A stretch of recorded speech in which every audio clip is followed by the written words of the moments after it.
what is the one area that could cause this housing recovery to hit the brakes?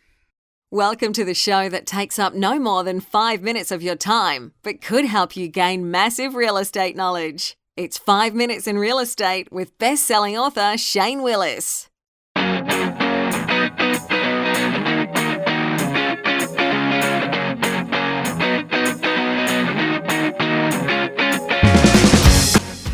Hello, Shane Willis, the Pensacola real estate expert. Wanted you to bring today's episode.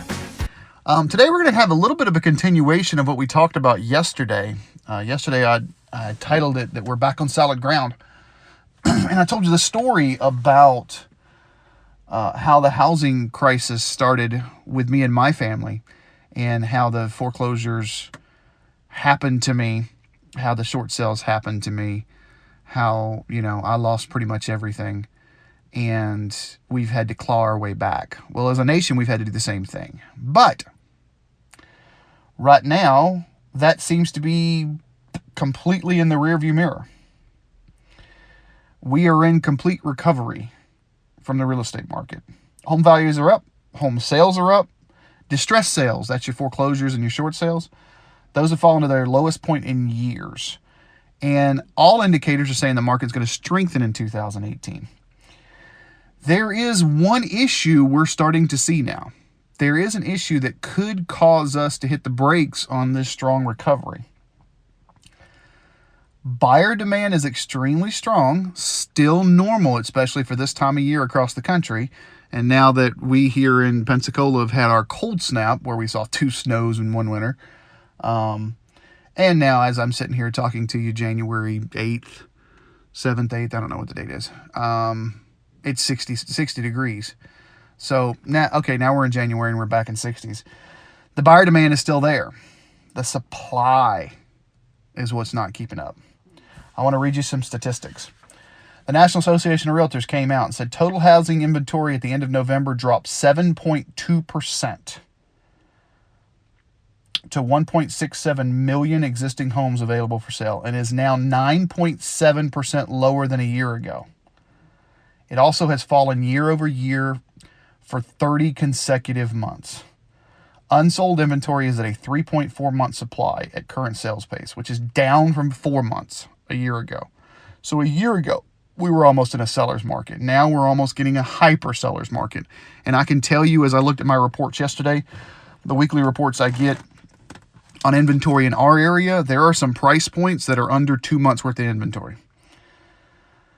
The CoreLogic, let me see if I can talk today. CoreLogic runs reports all the time, and it says inventory is tighter than it appears, and it's much lower for entry-level buyers. And that's the price point I was talking about. When you start talking about anything under about $200,000, the inventory is tight. Between $200,000 and $300,000 is still pretty tight. It's not quite as tight as under $200,000. And you start getting under $100,000, and we are less than 1 month's inventory in both Escambia and Santa Rosa County right now. So inventory is really tight. Why do I bring that up in 5 minutes in real estate? It's because if you're a seller or you're thinking about selling, you have less competition right now. That's going to continue to drive prices up. You want to maximize what you can get for the property you're considering selling. Now may be the time to do so. As we creep into March and April, you're going to see an inventory rise some. I don't know that we're going to see it rise to an even market, because that would have to be a lot of houses come on the market at one time. But you are going to see it rise some, and you're going to have some more competition out there. So if you're even thinking about it, demand for properties is still strong. Supply is low. This may be the best time to consider selling. If you're a buyer, don't let that be discouraged. There are some properties out there. You just have to make sure you're prepared. You have to make sure that you've gone through all the processes before you start opening the doors and looking at the properties. There's a lot of steps between I'm going to walk in the door and I want to buy a house. That you have to work backwards. There's a lot of steps you have to go, because inventory is so tight, we don't have time to wait for some of these other steps to be filled if you fall in love with a property. Either or, housing continues to be strong this year. So which side of the fence are you on? That's all I got for you today. As always, if you have not subscribed to our email list, make sure that you visit 5minutesinrealestate.com. That's 5minutesinrealestate.com. Also, I ask that if you haven't subscribed to the podcast, we are on both iTunes and Google Play. So find your player of choice and make sure you subscribe. I'd love some comments as well.